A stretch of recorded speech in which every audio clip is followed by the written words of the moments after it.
Hey guys, so I asked on Twitter and in my Discord if you guys had any questions about Monster Hunter World on the PC, and you did, so let's just jump right in and answer what I can.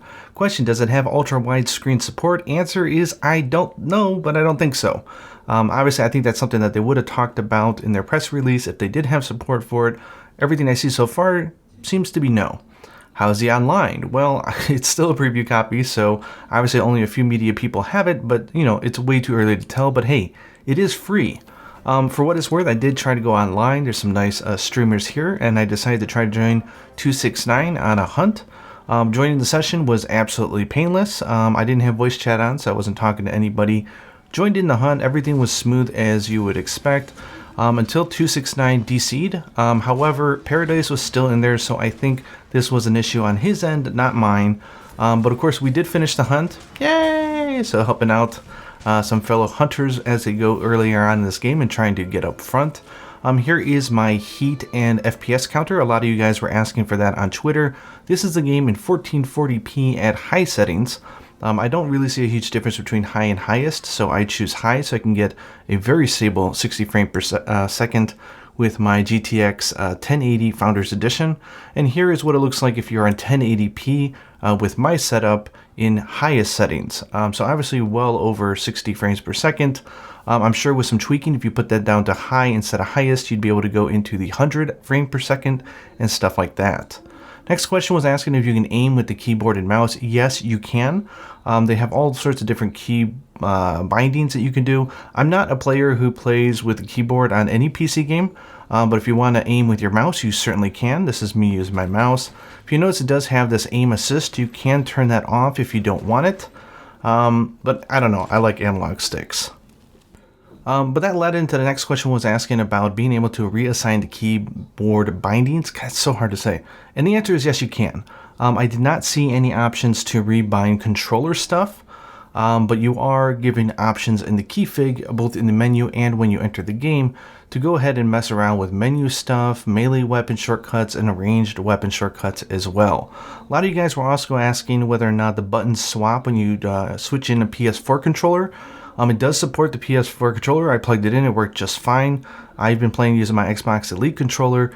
It doesn't swap the buttons though. It seems to always stick with the default A, B, or whatever Windows thing. It might be my environment, I don't know, but I tried rebooting it with only the PS4 DualShock. The buttons were the same. Next question was someone was asking whether or not the cutscene model was the same. I wasn't aware that they actually changed it, but I don't know. I'll show you, so you tell me. So I picked the scene with the most unflattering position for the in-game model. I know a lot of people are using this as an example when they made a really beautiful character and then watched her dive and she got really ugly apparently. I don't know if that was just a camera cut thing or what. But anyways, here's an opening cutscene with my character. I don't know. Looks the same to me as the model that I chose, so you tell me. Let's go. Okay. Lots of you guys asking whether or not the recent weapon buffs and sort of nerfs and all those type of changes were implemented. It certainly looks that way. Obviously, I have not had the time to test everything, but why wouldn't they implement them, right? There were pretty big changes.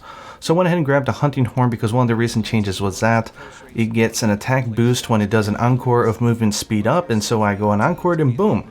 You can see that recent change has been implemented, so I would assume all the changes from the console are in the PC version from day one. Next question was from actually Seth, good friend, asking if there was a way to hotkey for emotes and stuff. And there kinda is and kinda isn't. There is the ability to go into your menu and change your radial menu type from gamepad to keyboard. And what that does is you can assign F1, F2, F3 and such to different sets of shortcuts. So for example, I took this one, which was my F1 item shortcut, and if you press 2, it gives me my sticker for yay. So there are certain ways that you can tweak it, but I'm not exactly an expert in this, but this is what I found out. One really interesting thing, and this is actually in the console versions as well, and I didn't know until I did it again here, which is you're not allowed to spam messages over and over and over again. If you do it, they will actually time you out. So if you've never seen that happen, this is what you get, so don't be spammy, guys. Another question that was coming up both on my Discord and on Twitter was asking about the always online and the DRM.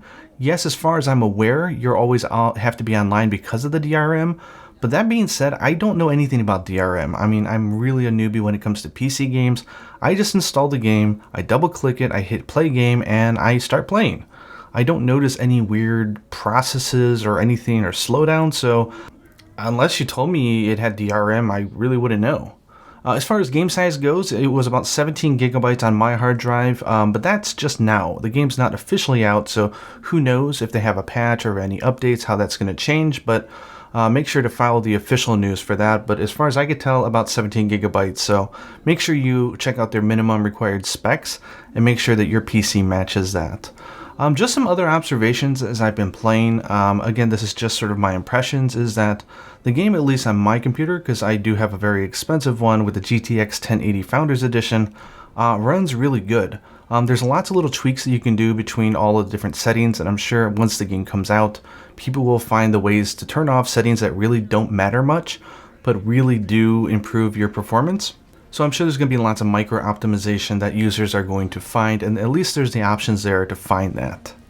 The event calendar is going to be different for the PC version than the console games. I'm not going to cover all that on my channel. It just seems like it's going to be too much. I'm going to be overreaching. I just don't have that time. So I'm going to stick focused on the event schedule for consoles. For PC though, I'll tweet it out if I get any news, so you can follow me on Twitter at @AEvanko. Fair warning though, I tweet a lot, so if you don't want me filling up your Twitter, then don't follow me and I won't, feel bad for it. Anyways, I hope you guys enjoyed this quick video, just trying to do some Q&A, answer your guys' questions. If you have any more, let me know down in the comments below. I don't have other graphics cards and stuff like that, so I can't test that for you, but if you have any questions about the game, I'm happy to go in and see what I can find out. PC version's looking nice and spiffy, so I hope you guys are looking forward to it. Hit that like button if you enjoyed this video, and until next time, happy hunting.